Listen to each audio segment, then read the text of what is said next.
Hi hello ನಮಸ್ತೆ ಗೆಳೆಯರೆ. ಇಂದಿನ ಈ ವಿಡಿಯೋದಲ್ಲಿ ಏನಪ್ಪಾ ಮಾಹಿತಿ ಕೊಡಕ್ ಬಂದಿದ್ದೀನಿ ಅಂತ ಹೇಳಿದ್ರೆ, ನಮ್ದು ಹೀರೆ ಗಿಡ ಬಂದು ಸಾಲ್ವ್ ಮಾಡ್ತಾ ಇದೀರಿ ಅಂತ ಹೇಳಿದ್ರೆ ನಿಮಗೆ ಗೊತ್ತೇ ಇರ್ತದಲ್ಲ. ಆಲ್ಮೋಸ್ಟ್ ಸ್ವಲ್ಪ ಗೊಬ್ಬರ ಕೊಟ್ಟು ಸಾಲ್ವ್ ಮಾಡ್ಬೇಕಾಗ್ತದೆ. ಸೊ ಈ ಗಿಡಕ್ಕೆ ಇವಾಗ ಎಷ್ಟು ದಿನ ಆಗಿದೆಯಪ್ಪ ಅಂತ ಹೇಳಿದ್ರೆ, ನೀವು ಇಲ್ಲಿ ಗಮನಿಸ್ತಾ ಇರೋ ಗಿಡಕ್ಕೆ ಇದಕ್ಕೆ ಬಂದು 1 ತಿಂಗಳಾಗಿದೆ. ಈಗ ಬಂದು ಒಂದು ಸ್ವಲ್ಪ ಗೊಬ್ಬರದ ಅವಶ್ಯಕತೆ ಎಲ್ಲ ಇರ್ತದೆ, ಬೇರೆ ಎಲ್ಲ ಬಿಟ್ಟಿರ್ತದಲ್ಲ. ಸೊ ಅದಕ್ಕೆ ಒಂದು ಸ್ವಲ್ಪ ಗೊಬ್ಬರ ಕೊಟ್ಟು ಮಣ್ಣು ಒಂಚೂರು ಯಾರಾಕೋಣ ಅಂತ ಹೇಳ್ಬಿಟ್ಟು ಎಲ್ಲ ರೆಡಿ ಮಾಡಿದ್ದೀನಿ ಸ್ನೇಹಿತರೆ. ಇನ್ನು ಬಳ್ಳಿ ಎಲ್ಲ ನೋಡೋದಾದ್ರೆ ಈ ರೀತಿಯಲ್ಲಿದೆ. ಸ್ವಲ್ಪ ಬಂದು ಈ ಪಕ್ಕದಲ್ಲಿ ಹಳೆ ಹೀರೆ ಗಿಡ ಇದ್ದ ಕಾರಣ ಈ ಸರ್ತಿ ಬಂದು ಒಂದ್ ಸ್ವಲ್ಪ ನಿಮ್ಗೆ ಗೊತ್ತಿರುತ್ತೆ, ಸ್ವಲ್ಪ ವೈರಸ್ ಗಿಡಗಳು ಅನ್ನೋದು ಒಂದ್ ಸ್ವಲ್ಪ ಇದೆ ಇದರಲ್ಲಿ. ಇಲ್ಲಿ ಗಮನಿಸ್ಬೋದು ಈ ವೈರಸ್ ಗಿಡಗಳು, ಇವುಗಳು ನಾನು ಇವಾಗ ರಿಮೂವ್ ಮಾಡ್ಬೇಕು ಅಂದ್ಕೊಂಡಿದ್ದೀನಿ. ಸೊ ಇದು ಜಾಸ್ತಿ ಮುದುರಿರೋ ಅಂತದನ್ನ ಕ್ಲೀನ್ ಆಗೆಲ್ಲ ರಿಮೂವ್ ಮಾಡ್ಬಿಡ್ತೀನಿ. ಇನ್ನು ಇರೋ ಗಿಡನೇ ಸ್ಪ್ರೆಡ್ ಆದ್ರೆ ಸಾಕು ಅಂತ ನನ್ನ ಅನಿಸಿಕೆ ಸ್ನೇಹಿತರೆ. ಇನ್ನೇನಾದ್ರೂ ಈ ವೈರಸ್ ಏನಾದ್ರು ಕಂಟ್ರೋಲ್ ಮಾಡೋದಕ್ಕೆ ಯಾವ್ದಾದ್ರು ಔಷಧಿಗಳೇನಾದ್ರು ಇತ್ತಂದ್ರೆ ಖಂಡಿತ ದಯವಿಟ್ಟು ಕಾಮೆಂಟ್ ಮಾಡಿ ಯಾರಾದ್ರೂ. ನಾನು ಬಳಕೆ ಮಾಡಿ ಒಂದ್ ಸ್ವಲ್ಪ ಬೆಳೆನ ನೀಟಾಗಿ ಇಟ್ಕೊಂತೀನಿ ಅಂತ ಹೇಳ್ತಾ ವಿಡಿಯೋನ ಮುಂದುವರ್ಸೋಣ ಬನ್ನಿ. ಈಗ ಸಾಮಾನ್ಯವಾಗಿ ನಿಮ್ಗೆ ಗೊತ್ತಿರ್ತಲ್ವಾ, ಸ್ಟಾರ್ಟಿಂಗ್ ಅಲ್ಲಿ ಇದಕ್ಕೆ ಯಾವುದೇ ರೀತಿಯಾದ ಗೊಬ್ಬರಗಳನ್ನ ನಾನು ಕೊಟ್ಟಿಲ್ಲ. ಮೊದಲನೇದಾಗಿ ಇದಕ್ಕೆ ಬೆಡ್ ಬಂದು ಇದು ಮೂರನೇ ಬೆಳೆ ಆಗಿರೋ ಕಾರಣಕ್ಕೆ ಸ್ವಲ್ಪ ಏನ್ ಮಾಡಿದೆ, ತಿಪ್ಪೆ ಗೊಬ್ಬರನ ಸ್ವಲ್ಪ ಒಡಿಸ್ಬಿಟ್ಟು ಬೆಡ್ ಮೇಲೆನೆ ಹಾಕಿ ಸ್ವಲ್ಪ ಎಲ್ಲ ಮಣ್ಣೆಲ್ಲ ಲೂಸ್ ಮಾಡ್ಬಿಟ್ಟು ಅದೇ ಇದರಲ್ಲಿ ಬೆಳೆನ ಮಾಡ್ತಾ ಇದ್ದೀನಿ. ಯಾಕಪ್ಪ ಅಂತ ಹೇಳಿದ್ರೆ, ಇಲ್ಲಿ ಟ್ಯಾಕ್ಟ್ರಿಗಳು ಒಂದ್ ಸ್ವಲ್ಪ ಬರೋದಕ್ಕೆ ಉಳುಮೆ ಮಾಡೋದಕ್ಕೆಲ್ಲ ಸ್ವಲ್ಪ ತೊಂದರೆ ಇರೋ ಕಾರಣಕ್ಕೆ ಈ ರೀತಿ ಆಗಿದೆ. ನನಗೆ ಸಾಮಾನ್ಯವಾಗಿ ಈಗ ವೈರಸ್ ತೊಂದರೆ ಅಂತ ಹೇಳಿದ್ರೆ, ಇಲ್ಲಿ ನೋಡ್ತಾ ಇದ್ರಲ್ಲ, ಈಗ ಇರೋ ಫ್ಲಾಟ್ ಅಲ್ಲಿ ಒಂದ್ ಸ್ವಲ್ಪ ಹಳೆ ಹೀರೆ ಗಿಡ ಇದ್ದ ಕಾರಣ ಈ ಸೈಡ್ ಅಲ್ಲಿ ಮಾತ್ರ ವೈರಸ್ ಗಿಡಗಳು ಸ್ವಲ್ಪ ಯಥೇಚ್ಛವಾಗಿ ಕಾಣಿಸ್ತಾ ಇದೆ. ಅದನ್ನ ಹೊರತುಪಡಿಸಿ ಇನ್ನು ಬೇರೆ ಕಡೆ ಎಲ್ಲ ಅಷ್ಟೊಂದು ವೈರಸ್ ಗಿಡಗಳು ಏನೂ ಇಲ್ಲ. ಸೊ ಈ ರೀತಿಯಲ್ಲಿ ನೀಟಾಗಿದೆ. ಇನ್ನ ಮೊದಲನೇದಾಗಿ ನಾನು ಹೇಳದ್ನಲ್ವಾ, ಕೊಟ್ಟಿಗೆ ಗೊಬ್ಬರ ಕೊಟ್ಟು ಮಣ್ಣನ್ನ ಲೂಸ್ ಮಾಡಿದ್ದೆ ಅಷ್ಟೇ, ಇನ್ನು ಯಾವುದೇ ರೀತಿಯಾದ ಗೊಬ್ಬರಗಳನ್ನ ಕೊಟ್ಟಿರ್ಲಿಲ್ಲ. ಆದ ಕಾರಣ ಒಂದ್ ಸ್ವಲ್ಪ ಗಿಡ ಬೆಳವಣಿಗೆಯಲ್ಲಿ ಸ್ವಲ್ಪ ಕಡಿಮೆ ಅನಿಸ್ತಾ ಇತ್ತು. ಅದಕ್ಕೆ ಇವತ್ತು ಒಂದ್ ಸ್ವಲ್ಪ ಗೊಬ್ಬರ ಕೊಡೋಣ ಅಂತ ಬಂದೆ. ಈಗ ಆಲ್ರೆಡಿ ನೀವು ಗಮನಿಸೋ ಪ್ರಕಾರ ಈಗ ನೋಡಿ, ಈ ಪೀಸ್ ಎಲ್ಲ ಆಲ್ರೆಡಿ ಗೊಬ್ಬರ ಕೊಟ್ಟು ಮಣ್ಣ ಯಾರು ಹಾಕ್ಬಿಟ್ಟಿದ್ದಾರೆ ನೋಡ್ತಿರ್ಬೋದು. ಈ ರೀತಿಯಲ್ಲಿ ಇದೆ. ಸಾಲಿಂದ ಸಾಲಿಗೆ ಅಂತರ ನೋಡೋದಾದ್ರೆ ನಿಮ್ಗೆ ಆಲ್ರೆಡಿ ಗೊತ್ತಿರ್ತದೆ. ನಾನು ಹಳೆ ವಿಡಿಯೋಸ್ ಎಲ್ಲ ನೋಡಿದ್ರೆ ಇದರಲ್ಲಿ ಫಸ್ಟ್ ಹೀರೆ ಮಾಡಿದ್ದೆ, ಹೀರೆ ಆದ್ಮೇಲೆ ಆಗ್ಲ ಮಾಡಿದ್ದೆ, ಆಗ್ಲ ಆದ್ಮೇಲೆ ಮತ್ತೆ ಹೀರೆನೆ ಮಾಡಿದ್ದೀನಿ. ಸೊ ಇದು ಬಂದು ಸಾಲಿಂದ ಸಾಲಿಗೆ ಅಂತರ ಬಂದು ಸರಿ ಸುಮಾರು 8 ಅಡಿ ಇದೆ. ಸಸಿಯಿಂದ ಸಸಿ ಅಂತರ ಬಂದ್ರೆ 3 ಅಡಿ ಇದೆ ಸ್ನೇಹಿತರೆ. ಸೊ ಇಷ್ಟೆಲ್ಲ ಈಗ ಈ ರೀತಿಯಲ್ಲಿ ಮಣ್ಣ ಎಲ್ಲ ಹಾಕಿ ಮಣ್ಣು ಹಾಕ್ತಾ ಇದ್ದೀನಿ. ಸೊ ಇದಕ್ಕೆ ಯಾವ ರೀತಿ ಗೊಬ್ಬರಗಳನ್ನ ಕೊಡ್ತಾ ಇದ್ದೀನಿ ಅಂತ ಹೇಳಿದ್ರೆ, ಈಗ ಬನ್ನಿ ಅದು ಯಾವ್ದಿದೆ ಅಂತ ನೋಡೋಣ. ಗೊಬ್ಬರಗಳ ವಿಚಾರಕ್ಕೆ ಬಂದಾಗ ಏನಪ್ಪಾ ಅಂತ ಹೇಳಿದ್ರೆ, ನಾನು ಸಾಮಾನ್ಯವಾಗಿ ಒಂದ್ ಸ್ವಲ್ಪ ಆರ್ಗ್ಯಾನಿಕ್ ಗೊಬ್ಬರಗಳನ್ನ ಪ್ರಿಫರ್ ಮಾಡ್ತೀನಿ. ಸೊ ಅದರಲ್ಲಿ ಬಂದು ಸ್ವಲ್ಪ ಆರ್ಗ್ಯಾನಿಕ್ ಗೊಬ್ಬರ ಅಂತ ಹೇಳಿದ್ರೆ, ಯಾರೋ ಒಬ್ರು ಫ್ರೆಂಡ್ಸ್ ಇದೇ ರೀತಿ ನನ್ನ ಚಾನಲ್ ನೋಡುವಂತ ಫ್ರೆಂಡ್ಸ್ ಅವ್ರದೇ ಆದ ಒಂದು ಮ್ಯಾನ್ಯೂರ್ ಇದೆ, ಆರ್ಗ್ಯಾನಿಕ್ ಗೊಬ್ಬರ ಅಂತ, ಸಾವಯವ ಗೊಬ್ಬರ ಇದೆ ಅಂತ ಹೇಳ್ಬಿಟ್ಟು ಒಂದು 2 ಚೀಲ ತಂದ್ಕೊಟ್ಟಿದ್ರು. ಆ ಗೊಬ್ಬರನು ಮಿಕ್ಸ್ ಮಾಡ್ಕೊಂಡಿದ್ದೀನಿ. ಅದ್ರ ಜೊತೆಗೆ ಏನಪ್ಪಾ ಅಂತ ಹೇಳಿದ್ರೆ, ಸ್ವಲ್ಪ NPK ಗೊಬ್ಬರ 15 ಒಂದ್ ಸ್ವಲ್ಪ ಮಿಕ್ಸ್ ಮಾಡ್ಕೊಂಡಿದ್ದೀನಿ. ಇದ್ರ ಜೊತೆಗೆ ಏನಂತ ಹೇಳಿದ್ರೆ, ನನ್ನ ಹತ್ರ ಒಂದು 20 kg ಅಷ್ಟು 20 ಉಳಿದಿತ್ತು, 22 kg ಅಷ್ಟು ಉಳಿದಿತ್ತು. ಸರಿ, ಒಂದು 20 ಉಳಿದಿರೋದನ್ನ ಮತ್ತೆ 15 ಒಂದ್ ಮೂಟೆ ಹಾಕೊಂಡು, ಅದ್ರ ಜೊತೆಗೆ ಸಾವಯವ ಗೊಬ್ಬರ ಯಾವ್ದಪ್ಪ ಸಾವಯವ ಗೊಬ್ಬರ ಅಂತ ಹೇಳಿದ್ರೆ, ಇಲ್ಲಿ ಗಮನಿಸ್ತಾ ಇರ್ಬೋದು, ಸೂಪರ್ ಗೋಲ್ಡ್ ಅಂತ ಹೇಳ್ಬಿಟ್ಟು. ಇದು ಬಂದು ನಮ್ಮ ಇದು ಸ್ಟೇಟ್ ಅಲ್ಲಿ ಅಂದ್ರೆ ನಮ್ಮ ರಾಜ್ಯದಲ್ಲೇ ತಯಾರು ಮಾಡಿರುವಂತ ಒಂದು ಗೊಬ್ಬರ. ಸೊ ಇದು ಬಂದು ಸೂಪರ್ ಗೋಲ್ಡ್ ಅಂತ, ಜೈವಿಕ ಸಮೃದ್ಧ ಸಾವಯವ ಗೊಬ್ಬರ, ಬಯೋ ಎನ್ರಿಚ್ಡ್ ಆರ್ಗ್ಯಾನಿಕ್ ಮ್ಯಾನ್ಯೂರ್. ನೋಡ್ತಿರ್ಬೋದು, ಇದು ಎಲ್ಲಪ್ಪ ಮ್ಯಾನುಫ್ಯಾಕ್ಚರಿಂಗ್ ಅಂತ ಹೇಳಿದ್ರೆ, SMP ಆರ್ಗ್ಯಾನಿಕ್ ಆಗ್ರೋ ಅಂತ ಹೇಳ್ಬಿಟ್ಟು ಮ್ಯಾನುಫ್ಯಾಕ್ಚರ್ ಆಗಿರೋದು ನಮ್ಮಿನಾಯಕನಹಳ್ಳಿ, ಮದ್ದೂರು ತಾಲೂಕು, ಮಂಡ್ಯ ಡಿಸ್ಟಿಕ್ ಅಲ್ಲಿ. ಸೊ ಇನ್ನು ಅವ್ರ ನಂಬರ್ ಎಲ್ಲ ನೋಡೋದಾದ್ರೆ ನೀವು ಇಲ್ಲೇ ಗಮನಿಸಬಹುದು. ಈ ರೀತಿಯಲ್ಲಿ ಇರ್ತದೆ. ಯಾರಿಗಾದ್ರೂ ಏನಾದ್ರು ಈ ತರ ಆರ್ಗ್ಯಾನಿಕ್ ಗೊಬ್ಬರಗಳು ಬೇಕಂತ ಹೇಳಿದ್ರೆ ಖಂಡಿತ ಇದನ್ನ ಪರ್ಚೇಸ್ ಮಾಡ್ಕೊಬಹುದು. ಆರ್ಗ್ಯಾನಿಕ್ ಗೊಬ್ಬರ ಅಂತ ಹೇಳಿ ನಿಮ್ಗೆ ಆಲ್ಮೋಸ್ಟ್ ಇದರಲ್ಲಿ ಒಂದ್ ಸ್ವಲ್ಪ ಸಗಣಿ ಗೊಬ್ಬರ ಎಲ್ಲಾ ರೀತಿಯಾದ ಗೊಬ್ಬರಗಳನ್ನ ಮಿಕ್ಸ್ ಮಾಡಿರ್ತಾರೆ. ಇನ್ನು ಅದ್ ನೋಡೋದಕ್ಕೆ ಬಂದು ಈ ರೀತಿಯಲ್ಲಿ ಒಂದ್ ಸ್ವಲ್ಪ ಬ್ಲಾಕ್ ಗ್ರಾನ್ಯೂಲ್ಸ್ ಮತ್ತೆ ಪೌಡರ್ ಮಿಕ್ಸ್ ತರ ಇರ್ತದೆ.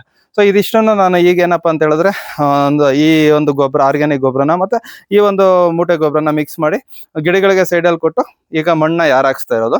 ಮಣ್ಣೆಲ್ಲ ಯಾವ ರೀತಿ ಹಾಕ್ತೀರಿ ಅಂತ ಹೇಳ್ಬಿಟ್ಟು ಅದನ್ನು ವಿಡಿಯೋ ಮುಂದೆ ಬರ್ತಾ ಇರ್ತದೆ, ನೋಡ್ತಾ ಇರಿ. ಇನ್ನು ನೋಡೋದ ಗೊಬ್ಬರದ ಪ್ರಮಾಣಗಳು ಅಂತ ಹೇಳ್ಬಿಟ್ಟು ಅವರೇ ಒಂದು ಪಾಂಪ್ಲೆಟ್ ಕೊಟ್ಟಿದ್ದಾರೆ. ಸೊ ಅಡಿಕೆಗೆ ಎಷ್ಟು ಬಳಕೆ ಮಾಡ್ಬೋದು, ಬಾಳೆ, ಕಾಫಿ, ಪಪ್ಪಾಯ, ಈ ರೀತಿಯಲ್ಲಿ ಪ್ರತಿಯೊಂದು ಬೆಳೆಗೂ ಒಂದೊಂದು ತರ ಲೆಕ್ಕಾಚಾರದಲ್ಲಿ ಇವರು ಇದ್ ಮಾಡಿರ್ತಾರೆ. ಇನ್ನು ತರಕಾರಿ ಬೆಳೆಗಳಿಗೆ ಬಂದಾಗ ನೋಡಿ, 800 kg 1 ಎಕರೆಗೆ ಇವ್ರು ರೆಕಮೆಂಡ್ ಮಾಡಿರ್ತಾರೆ. ಇನ್ನು ಪ್ರೈಸ್ ವಿಚಾರಕ್ಕೆ ಬಂದಾಗ ಇದೆಲ್ಲ ಬಂದು ನೀವು ಅವ್ರನ್ನೇ ಕಾಂಟ್ಯಾಕ್ಟ್ ಮಾಡೋದು ಉತ್ತಮ. ಮೇ ಬಿ ಯಾಕಂತ ಹೇಳಿದ್ರೆ, ಅವ್ರನ್ನ ಕಾಂಟ್ಯಾಕ್ಟ್ ಮಾಡಿದ್ರೆ ನಿಮ್ಗೆ ಟೋಟಲ್ ಡೀಟೇಲ್ಸ್ ಗೊತ್ತಾಗುತ್ತೆ. ನಾನು ಅರ್ಧಂಬರ್ಧ ಡೀಟೇಲ್ಸ್ ಹೇಳಿದ್ರೆ ನಿಮ್ಗೆ ಏನೋ ಅರ್ಥ ಆಗೋದಿಲ್ಲ. ಪ್ರಮುಖವಾಗಿ ಎಲ್ಲಾ ಬೆಳೆಗಳಿಗೂ ಯೂಸ್ ಮಾಡ್ಕೋಬಹುದಂತೆ ಇದನ್ನ. ನೋಡ್ತಿರ್ಬೋದು. ಇದರಲ್ಲಿ ಬಂದು ಸಸ್ಯಗಳಿಗೆ ಪರಿಪೂರ್ಣವಾದ ಬೆಳೆಗಳಿಗೆ ಪೂರಕವಾದ ಉತ್ತಮ ಪೋಷಕಾಂಶಯುಕ್ತ ಉಪಯುಕ್ತ ಸೂಕ್ಷ್ಮಾಣು ಜೀವಿಗಳು ಅಂದ್ರೆ ಮೈಕ್ರೋ ಆರ್ಗಾನಿಸಮ್ಸ್ ಏನಂತಾರೆ ಅದನ್ನೆಲ್ಲ ಕೊಡ್ತದೆ ಅಂತ ಹೇಳ್ಬಿಟ್ಟು ಅವರೇ ಹೇಳಿದ್ದಾರೆ. ಮತ್ತೆ ಇದನ್ನ ಅಡ್ರೆಸ್ ನೋಡ್ರಿ ಇಲ್ಲಿ SMP ಆರ್ಗ್ಯಾನಿಕ್ ಆಗ್ರೋ ದೂರವಾಣಿ ಸಂಖ್ಯೆ ನೋಡಿ ಇಲ್ಲೆಲ್ಲ ಇದೆ. ದಯವಿಟ್ಟು ಯಾರಾದ್ರೂ ಹೆಚ್ಚಿನ ಮಾಹಿತಿ ಏನಾದ್ರು ಬೇಕಾದ್ರೆ ಖಂಡಿತ ಇದನ್ನ ಕಾಂಟ್ಯಾಕ್ಟ್ ಮಾಡಬಹುದು.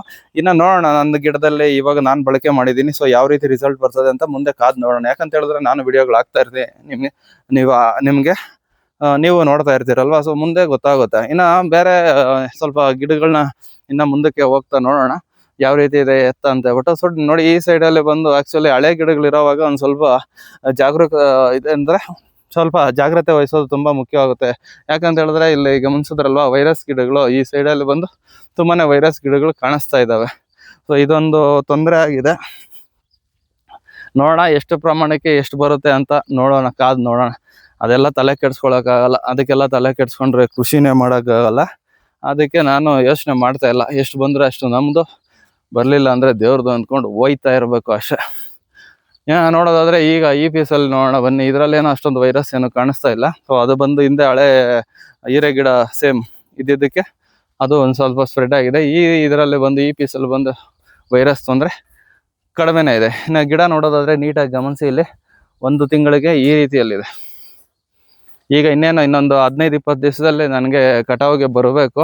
ಈಗ ತಾನೇ ಒಂದು ಫ್ಲವರಿಂಗ್ ಎಲ್ಲ ಸ್ಟಾರ್ಟ್ ಆಗಿದೆ, ನೋಡ್ತಿರ್ಬೋದು ಈ ರೀತಿಯಲ್ಲಿದೆ. ಇನ್ನು ಸಾಲ್ ಮಾಡೋಕೆ ಮುಂಚೆ ನಾನು ಕಲಸಿರೋಂಥ ಗೊಬ್ಬರಗಳನ್ನ ನೋಡಿ ಗಿಡದಿಂದ ಸೈಡಲ್ಲಿ ಗಮನಿಸ್ತಾ ಇರ್ಬೋದು. ಆ ಬ್ಲಾಕ್ ಆಗಿ ಬಿದ್ದಿರೋದೆಲ್ಲ ಗೊಬ್ಬರನೇ.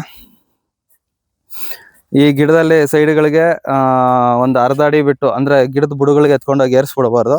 ಒಂದು ಅರ್ಧ ಅಡಿ ಬಿಟ್ಟು ದೂರದಲ್ಲಿ ಈ ತರ ಸೈಡಲ್ಲಿ ಹಾಕೊಂಡ್ಬಿಟ್ಟು ನೀಟಾಗಿ ಎರಡೂ ಕಡೆನು ನೋಡಿ, ಈ ಕಡೆ ಸೈಡು ಹಾಕಿದ್ದೀನಿ ಮತ್ತೆ ಈ ಕಡೆ ಸೈಡು ಹಾಕಿರ್ತೀನಿ ಗೊಬ್ಬರನ.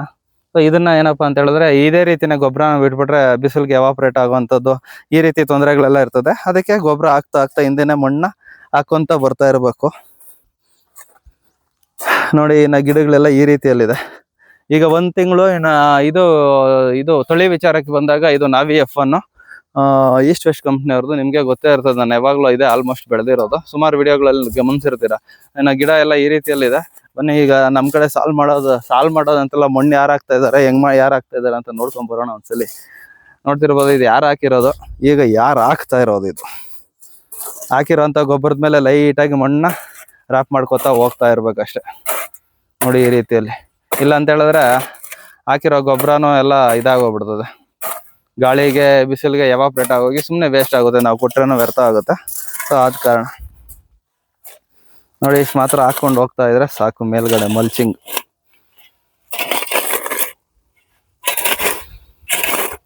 ಕೃಷಿಯಲ್ಲಿ ನಾನು ಅನ್ನೋರು ಯಾರೂ ಇಲ್ಲ. ಇವಾಗ ನಾನೇ ಹೋದ್ಸಲಿ ಚೆನ್ನಾಗಿ ಮಾಡಿದ್ದೆ ಬೆಳೆಗಳು, ಈ ಸಲ ಒಂದು ಸ್ವಲ್ಪ ವೈರಸ್ ಇದೆ. ಸೊ ಅದಕ್ಕೆಲ್ಲ ಏನು ಮಾಡೋಕ್ಕಾಗಲ್ಲ. ಅಕ್ಕಪಕ್ಕದಲ್ಲಿ ಏನಾದರೂ ತೊಂದರೆಗಳಿದ್ದಾಗ ನೋಡಿ ಈ ಕಡೆ ಸೇವಂತಿಗೆ ಇದೆ, ಸೇವಂತಿಗೆಯಿಂದ ಗೊತ್ತಿರುತ್ತಲ್ಲ ವೈಟ್ ಪ್ಲೇ ಎಲ್ಲ ಸುಮಾರು ಅಪಿಡ್ಸು ವೈಟ್ ಪ್ಲೇ ಬಂದು ಒಂದು ಸ್ವಲ್ಪ ಅಟ್ಯಾಕ್ ಮಾಡ್ತಾ ಇರ್ತವೆ. ಸೊ ಇದನ್ನೆಲ್ಲ ನಿಭಾಯಿಸ್ಕೊಂಡು ಮಾಡ್ಕೋತಾ ಹೋಗ್ಬೇಕು. ಆಮೇಲೆ ಇಳುವರಿಗಳೆಲ್ಲ ಬಂದು ನಾವು ತಗೊಂಡಷ್ಟು ದೇವ್ರು ಕೊಟ್ಟಷ್ಟು ಅಂತ ಕೊಯ್ದು ಹಾಕ್ಬಿಟ್ಟು ಆಗಿಲ್ಲ ಇನ್ನೊಂದು ಬೆಳೆ ಕೊಯ್ತಾ ಇರಬೇಕು, ಆದರೆ ಈ ಬೆಳೆನೇ ಚೆನ್ನಾಗಿ ಮಾಡ್ತಾ ಇರಬೇಕು ಅಂತ ಹೇಳ್ತಾ ಈ ವಿಡಿಯೋನ ಇಲ್ಲಿ ಮುಗಿಸ್ತಾ ಇದ್ದೀನಿ. ಇನ್ನೂ ಎಕ್ಸ್ಟ್ರಾ ಮಾಹಿತಿಗಳೆಲ್ಲ ಬಂದು ನೆಕ್ಸ್ಟ್ ವಿಡಿಯೋಗಳಲ್ಲಿ ಬರ್ತಾ ಇರ್ತದೆ, ನೋಡ್ತಾ ಇರಿ ಅಂತ ಹೇಳ್ತಾ ಧನ್ಯವಾದಗಳು. ಶುಭ ದಿನ. Take care. Bye bye from Raviraj.